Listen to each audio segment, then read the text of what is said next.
السلام علیکم ورحمۃ اللہ وبرکاتہ۔ ویورز، آج میں آپ کو جو واقعہ سنانے جا رہی ہوں وہ ایک ایسے آتش پرست کا ہے جس نے 70 سال تک اللہ تعالیٰ کی نافرمانی کی، لیکن کس طرح اللہ تعالیٰ نے اس کو بخش دیا اور انعام و کرام سے نوازا۔ ویورز، کہانی شروع کرنے سے پہلے میں آپ سے گزارش کروں گی کہ آپ ہمارے چینل کو سبسکرائب کر دیں اور بیل نوٹیفیکیشن کو آن کر دیں تاکہ آپ کو ہماری مزید اچھی ویڈیوز سب سے پہلے مل سکیں، اور ہماری ویڈیوز کو شیئر کر کے آپ بھی اس کار خیر میں حصہ لے سکتے ہیں۔ شمعون نامی مشہور آتش پرست خواجہ حسن بصری کا پڑوسی تھا۔ وہ 70 برس تک آتش پرستی کرتا رہا۔ آخری عمر میں وہ بیمار پڑ گیا۔ کئی روز گزر گئے، عمدہ علاج اور تدابیر بھی اسے صحت یاب نہ کر سکیں۔ خواجہ حسن بصری رحمۃ اللہ علیہ اس کی عیادت کو گئے۔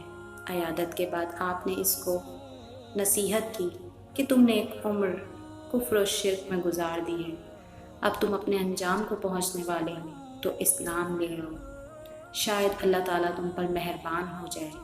شمعون نے جواب دیا کہ خواجہ صاحب، مجھے مسلمانوں کی 3 عادات سخت ناپسند ہیں، ان کی بدولت میں اسلام سے دور رہا ہوں اور اب بھی مجھے اسلام میں کوئی کشش محسوس نہیں ہوتی۔ خواجہ صاحب نے فرمایا، تو بیان کرو وہ کون سی ناپسندیدہ باتیں ہیں جن کی وجہ سے تو اسلام کا منکر ہے؟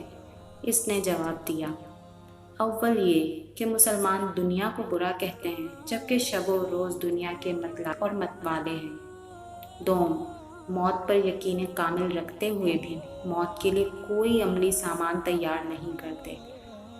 اور تیسرا یہ کہ خدا کے دیدار اور خدا کو حاصل کرنے کے بھی مطمئن رہتے ہیں اور ہر وہ کام بھی کرتے ہیں جو اللہ کو پسند نہیں۔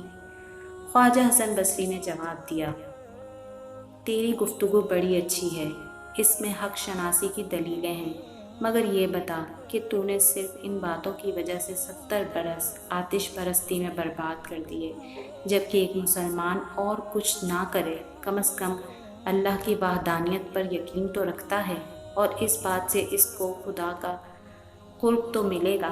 تیرا خیال کیا ہے؟ تو نے آتش کو پوجا ہے، تو آگے جا کر تو آگ سے محفوظ رہے گا، اور ہم لوگوں نے آتش پرستی نہیں کی تو ہمیں آگ جلا دے گی۔ یہ کہہ کر خواجہ صاحب نے فرمایا کہ ایک آگ جلائی جائے، میں اور شمعون دونوں اپنا ہاتھ اس آگ میں رکھ دیں گے، دیکھتے ہیں کہ آگ آتش پرست کو جلاتی ہے یا خدا پرست کو۔ یہ کہہ کر جلتی ہوئی آگ میں خواجہ حسن بصری صاحب نے اپنا ہاتھ رکھ دیا، مگر خدا کے فضل و کرم سے آگ نے آپ کو کوئی ضرر نہ پہنچایا۔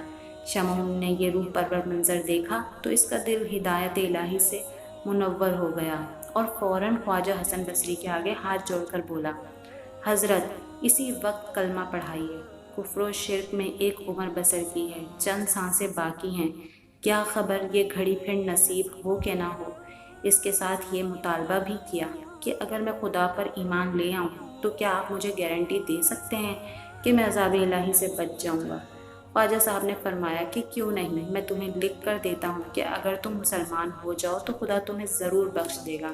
چنانچہ ایک اقرار نامہ تیار کیا گیا جس پر خواجہ حسن بصری اور دیگر عادل حضرات کے دستخط بطور گواہان رقم کیے گئے۔ پھر شمعون نے کلمہ پڑھا اور مسلمان ہو گیا۔ ادھر وہ مسلمان ہوا اور ادھر اس کی روح قفس انصری سے پرواز کر گئی۔ خواجہ صاحب نے اس کو غسل دیا، کفنایا اور وہ عہد نامہ اس کے ہاتھ میں دے دیا اور اس کو اپنے ہاتھوں سے قبر میں اتار دیا۔ رات کو خواجہ صاحب کو ایک پل کے لیے بھی نیند نہ آئی، ساری رات نوافل میں ادا کی اور خدا کے آگے عرض کرتے رہے کہ اے رب کریم، میں تو خود ایک گناہگار آدمی ہوں اور میں کسی کی بخشش کی کیا ضمانت دے سکتا ہوں؟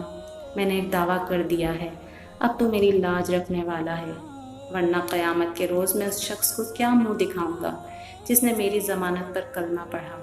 اسی بے کلی میں خواجہ صاحب کی آنکھ لگ گئی۔ خواب میں نظر آیا، کیا دیکھتے ہیں کہ شمعون کے سر پر تاج ہے اور وہ مکلف لباس میں ملبوس جنت کے باغات میں سیر کر رہا ہے۔ خواجہ صاحب نے فرمایا کہ اے شمعون، سنا تیرا کیا حال ہے؟ شمعون بولا، اے حسن بصری، میں بتانے کے لیے وہ زبان اور الفاظ نہیں رکھتا کہ خدا نے مجھ پر کیا کیا مہربانیاں کی ہیں۔ مجھے میرے گناہوں کی معافی دی، مجھے بہشت کے محلات میں اتارا، مجھے اپنا دیدار کروایا اور وہ انعامات دیے کہ بس میں کچھ بھی بیان کرنے کی قدرت نہیں رکھتا۔ پھر اس نے وہ عہد نامہ حضرت حسن بصری کو واپس کر دیا اور کہا کہ آپ پر کوئی ذمہ داری نہیں، آپ ہر ضمانت سے سبکدوش ہیں۔ جب خواجہ حسن بصری کی آنکھ کھلی تو یہ دیکھ کر حیران رہ گئے کہ وہ اقرار نامہ آپ کے ہاتھ میں تھا جو آپ شمعون کو دے کر قبر میں اتار آئے تھے۔ آپ فوراً سجدے میں گر گئے اور عرض کی کہ اے میرے مالک، کون و مکان، تیری ذات کتنی مہربان اور غفور و رحیم ہے۔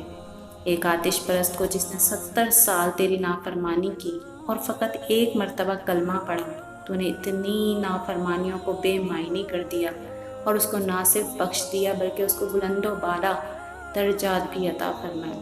آواز آئی، حسن بصری، تو نے ہمارے بھروسے پر وعدہ کیا اور ایک گمراہ کو سیدھی راہ پر لایا، پھر ہم تمہیں کیوں کر رسوا کرتے؟